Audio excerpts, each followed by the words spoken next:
Hey guys, we've got something very special for you today. But if you're the squeamish type, you might want to shut your eyes. It's about to get bloody up in here. You see, today we're gonna have a look at the basics of blood, including its various functions. So enjoy and pay close attention.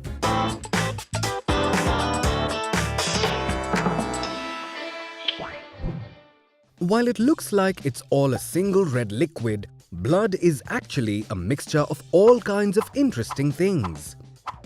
If you put it in a centrifuge and spin it around really fast, the fluid separates into its various components. Now you can see the solid components of the blood separated from the liquid component, the blood plasma.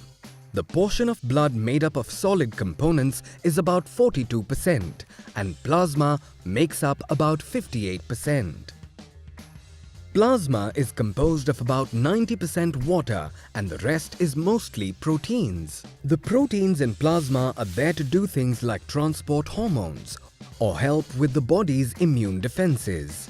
The blood also contains three kinds of cells: red blood cells, white blood cells, and platelets. These cells are formed in the bone marrow.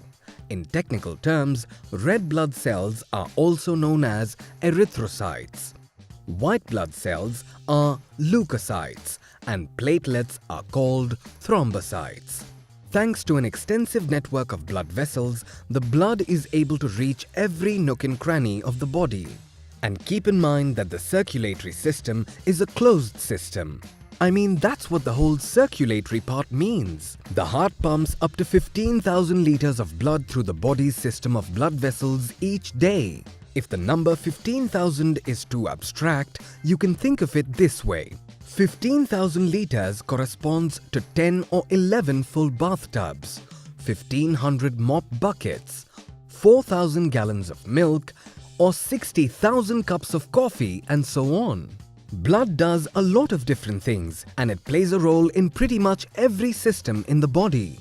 Its primary job, though, is to supply the body with oxygen. Generally speaking, blood does four different things. These include the transport of materials, the regulation of body temperature, immune defense and clotting, and maintaining the balance of acids and bases. Item numero uno in blood's job description is the transport of materials, which can itself be broken down into several different tasks. You've got the transport of oxygen and other gases, the transport of various nutrients, and the removal of waste. When we talk about gas transport, we're talking about how blood supplies O2 to the various parts of the body and removes CO2 and other waste products of metabolism. In other words, it has to do with breathing. How exactly does that work, you might ask? It's actually pretty easy. In the lungs, the bloods load up on oxygen, taking it into the arteries and carrying it from there into the body's cells, where it unloads its cargo. At the same time, it also picks up CO2 from the cells, taking it back to the lungs by the way of the veins. CO2, that is, carbon dioxide, is of course the waste product of breathing. It just gets exhaled out from the lungs and then it's gone from the body. Here's the takeaway. The arteries are where oxygen-rich body flows to body's cells. The veins are where blood containing carbon dioxide flows back to the lungs. So far, so good. Now let's look at the next item in blood's job description, the transport of nutrients. It's hard to imagine, but that triple bacon cheeseburger you just scarfed down is going to be broken down into little pieces that are so tiny that they'll soon be hurtling through your bloodstream. So vital nutrients like proteins, carbohydrates, vitamins and fats get picked up by the blood, which carries them to the individual cells, where it unloads them, supplying the cells with whatever they need at the time. So it's like a delivery service that brings you whatever it is you want, but it's just a bit faster in this case. The final transport function blood performs is waste disposal. Blood helps keep the body clean and functioning properly by removing toxins and waste materials produced by the individual organs. It keeps them from building up and causing harm, flushing them out via the organs of the excretory system, such as the kidneys. So when you've had a drink or two too many and your body doesn't just shut down, you've got your blood to thank for that. It takes alcohol, which is actually a toxin, and ships it off to the liver, where it gets broken down.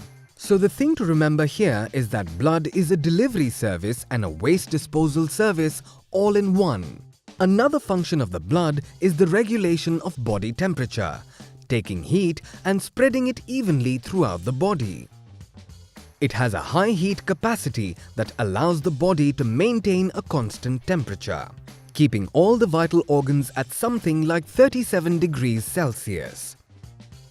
And then there are the defensive functions performed by the blood, which include immune defenses and clotting. The white blood cells in the blood help to fight off harmful microorganisms, producing certain antibodies that strengthen the body's defenses against germs and other pathogens. Clotting or coagulation involves the platelets and certain proteins circulating in the blood forming a kind of sealant, allowing them to quickly and reliably repair damage to the blood vessel walls and prevent further blood loss. The last function of the blood we're going to talk about is its role in preventing too much acid from building up in the body. Blood contains buffers that help to maintain the vital balance of acids and bases in the body. Buffers are chemical substances that stop the blood from becoming too acidic by absorbing or buffering fluctuations its pH value, which should be around 7.38 to 7.41 on average. Okay, once again from the top. Blood is made up of 42% solid components and 58% plasma. It also contains 3 different kinds of blood cells, which are formed in the bone marrow: the red blood cells, the white blood cells, and the platelets. Red blood cells are also known as erythrocytes, white blood cells as leukocytes, and platelets as thrombocytes. The primary functions of blood are transporting materials, regulating body temperature, immune defense and clotting, and pH buffering. And there are also 3 main things blood transports: O2 and CO2, nutrients, and waste products. Alright people, that's it for the first part. So have fun with the next few videos about this amazing red stuff.